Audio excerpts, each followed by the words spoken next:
Well, Maya's already introduced the SOAP FAQ, so what the heck?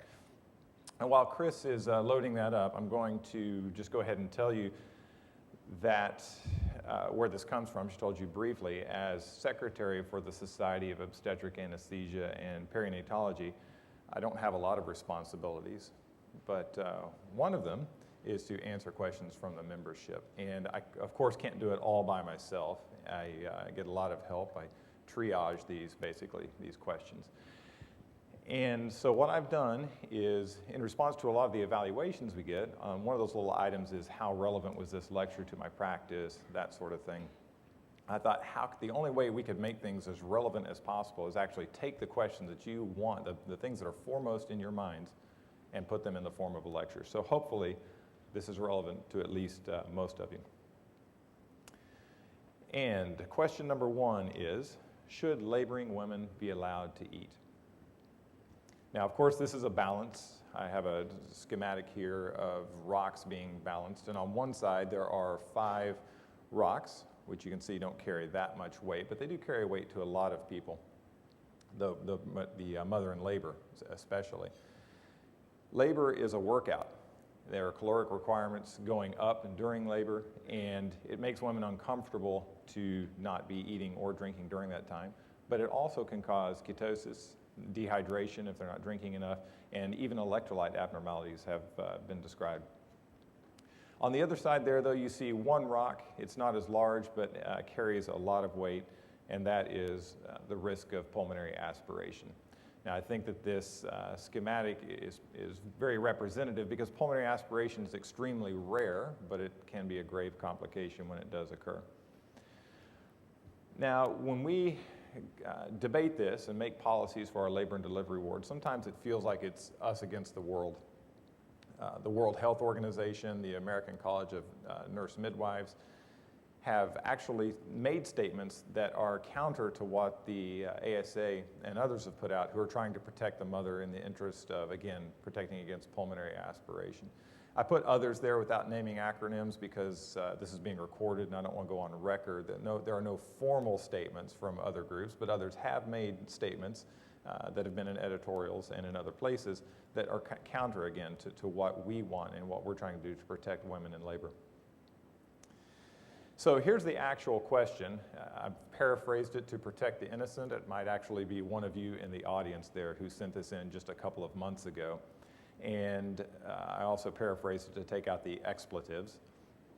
It says, our expletive obstetricians are ordering a full meal for our inductions immediately prior to starting the Pitocin.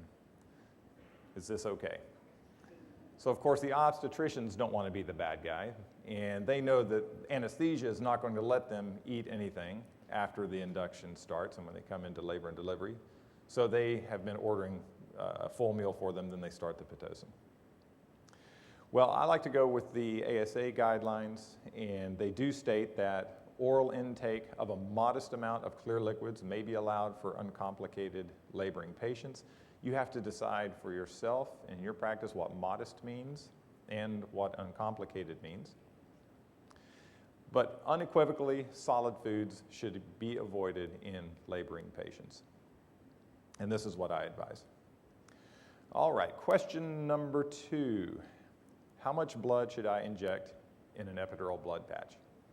Now that should be a pretty easy question to answer, right? I mean, it's maybe seems overly simplistic, but it wasn't that easy of a question to answer until just very recently, in fact. And this illustrates that. A long time ago, when the first blood patches were being described, very small volumes were being reported with great success. 1960, there's 2 to 3 ml. A decade later, we're up to 5 to 10 milliliters. A decade after that, we're up to the volumes that we're accustomed to doing today. Now, I put this here just for the sake of illustration, not to suggest that 58 milliliters is ever appropriate, and in fact, that is a report of a complication. But what it shows you is that we didn't have, even up to 2009, really a good idea from randomized controlled trials of what is an appropriate amount of blood to inject into a blood patch. We had 2 studies. This is the first one. It was a trial with a small number of patients in each group, and it only compared 10 milliliters in one group to a range of 10 to 15 adjusted to height in the other group. And not surprisingly, especially based on what we know today, there were no differences in outcomes there. And the second one similarly had 2 small groups, both with a very small difference in the amount of blood injected. And again, not surprisingly, no difference in efficacy. And then finally, 2011, we have our answer in the form of a randomized controlled trial that required, it was a multi-center study, which is what's going to be required to get the number of patients required to do this. And in fact, they captured 121. They were able to prospectively randomize them to either 15, 20, or 30 milliliters of blood for blood patches. And all groups had the same relief, permanent or partial, and complications, which fortunately were none, at least no severe complications. Now, we at our institution are in the process of publishing, hopefully this will be done soon, a retrospective review that just backs up that information. From 424 blood patches that we've performed between 96 and 2010, show that, again, this isn't prospective, so there are a lot of different reasons that different volumes were chosen, and maybe that they were even stopped in an infusion or injecting when the patient experienced pain. But still, this reinforces what we see in prospective studies, that no matter what volumes our patients are getting, the risk of failure of that block of the blood patch is the same. So I can now confidently tell you and answer this question that 15 to 30 mLs appears to be equally safe and effective. I think that 20 mL is a reasonable goal. 30 milliliters is fine too if you have a bigger syringe, but 20 will work just as well, and that's what I personally do. There's no need, or there's no efficacy with any larger volume than 30, and certainly, now this is very important, and a very important point I didn't point out in that PAIC study as we were looking at it. They stopped all of their injections when there was patient discomfort. And those patients also had the exact same effect from the blood patch. So there is definitely no need to force the volume of blood beyond patient discomfort. All right, question number 3. What monitors are required during labor analgesia? All right, well, I use this question to give you a source of information as well as answer the question for you. But this source of information comes from the American Society of Anesthesiologists, and what this is a screenshot from what happens when you Google that term. You get the ASA website first, and then there are subtopics there, and one of them is standards and guidelines. If you click on that, it looks like this, and that is available to anyone. And if you scroll down on this page, you'll see a whole list of standards and guidelines, and there are a handful that are specifically relating to obstetric practice. So what the one on monitoring states is that neuraxial anesthesia for labor and delivery requires that the parturients, vital signs, and the fetal heart rate be monitored and documented by a qualified individual. That's fairly vague, and it's intended to be vague because there is no evidence to say that specifically a certain vital sign needs to be maintained for a certain period of time or monitored at a certain schedule, and we probably never will have that information. So what I did is what I like to call an informal North American poll. That sounds very official, but what I do when I get some of these questions and I choose not to answer or can't answer them myself, I just email all my friends all across the country and in Canada. We have colleagues in Toronto that are happy to help answer these questions. And this is one of those examples. I just said, okay, what are you guys doing?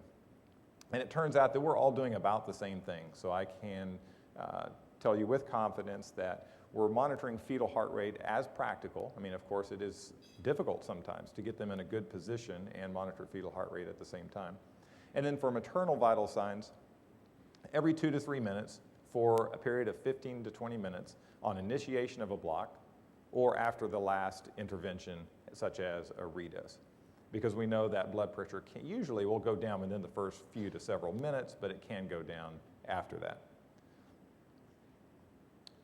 Now, when extensive neuraxial blockade, this is back to the ASA guidelines, when extensive neuraxial blockade is administered for complicated vaginal delivery, the standards for basic anesthesia monitoring should be applied. So when you get to the point where you're dosing for forceps, you're using high volumes of concentrated drug, or a perineal repair, vaginal repair, then we need to go to the standards for basic monitoring, and by way of review, that includes simply oxygenation, ventilation, circulation, and temperature. All right, question number 4. Okay, when I prepared for this lecture, I carefully looked through the entire syllabus and made sure that there were no conflicts with any of these questions with any other lectures, and even emailed a few of the other lecturers just to be sure. And I didn't think to email Mark to ask him if thrombocytopenia was a coagulopathy, or it was anticoagulation, I think was the title of his presentation. So I will go through this quickly because he went through it thoroughly this morning in his lecture. But this question still, for me to answer this, will serve another purpose, and I wanted to mention Anesthesia Illustrated to you. I think most of you, or hopefully most of you, are aware of it already. But the people at Stanford, Dr. Chu and his colleagues here, are recording these lectures and putting them on their website. The URL is listed for you there. And the lectures from last year are there, including one by Jake Balin, discussing just this question.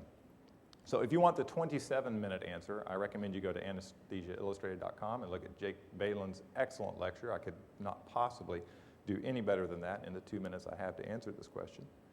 But I will give you the 2-minute version. So a strict limit is unknown, never will be known, fortunately, because the complication of epidural hematoma is so rare. And severe thrombocytopenia is rare as well in pregnancy. I can tell you, though, that the old school start of 100,000 is increasingly seen as being overly conservative, and you need to consider things like Mark told you this morning on the platelet count trend, the reason for the thrombocytopenia, because there are different clinical presentations with all these things, whether it's preeclampsia, HELP versus ITP and gestational thrombocytopenia. The clinical presentation of the patient, if of course they're oozing, if she's oozing from the IV side or having severe gum bleeding, that might make you think of other reasons for holding off on doing a regional. And in all of these cases, as Jake points out so well in his lecture that you can watch, it's a risk-benefit balance that you need to consider on every one of these. For example, your 9-centimeter multip with a great-looking airway, low BMI, healthy heart, lungs, is going to have a different risk-benefit balance than the severe preeclamptic who is swollen, has a horrible-looking airway, morbidly obese, and is in early labor. But people still like to see numbers, so do I, and so I will put some numbers up there on the screen. Certainly 100,000. Oh, and by the way, there are references for this only in the form of surveys, and Mark showed you one of those this morning in his lecture. In other words, polling people, all of you and asking, well, where are you comfortable? And then getting back to the podium and to a slide to showing what the results of that are. Pretty much all of you are comfortable at 100,000. Most practitioners are comfortable at 75,000. Fewer at 60,000, but still many are.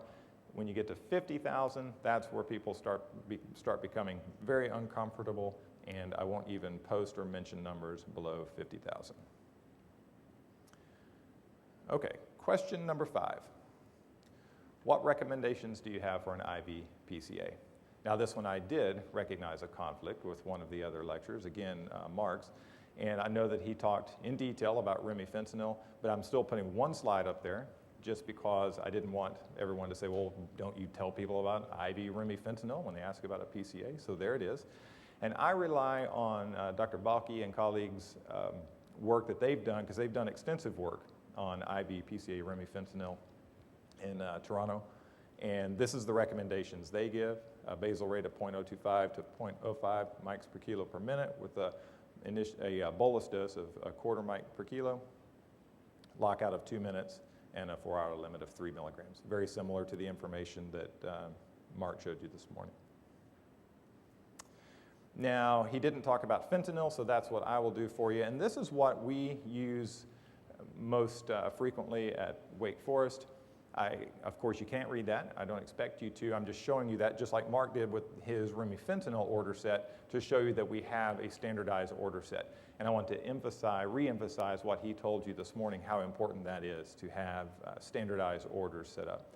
And I'm happy to share this with anyone who doesn't have standardized orders and wants to use it as a template. If we zoom in a little bit, you might be able to read some of that. Again, if you can't, that's okay. It's just showing that we have standardized nursing care and treatments, numbers to call, things to do when vitals fall out of range. And then zoom in one more time, and you can see the PCA settings that we are currently using. A 25 microgram bolus dose with a 5-minute interval, no basal. I'm sorry if I didn't mention that already. And then, because Mark did this morning. And then 12 boluses per hour maximum. That leads to a 300 microgram total in an hour maximum.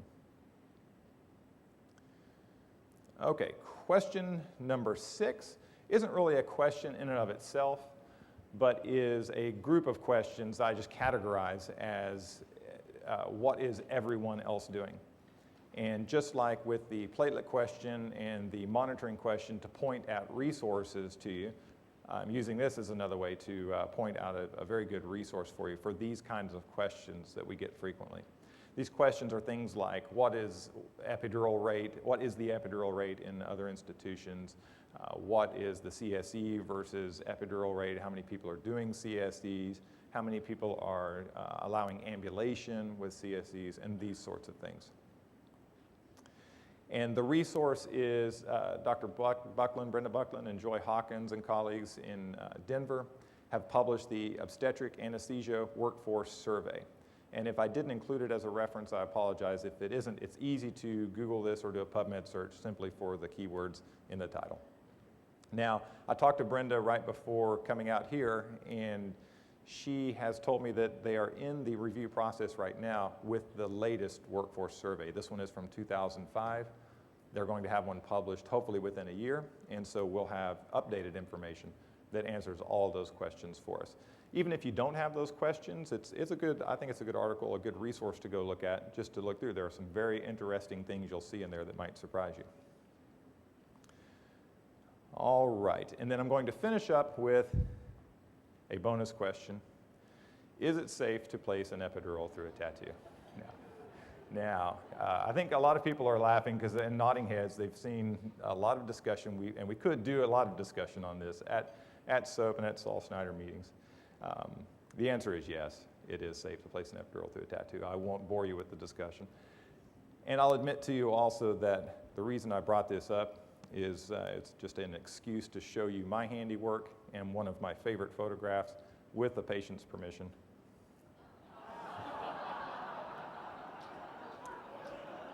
And that's all I have. Thank you.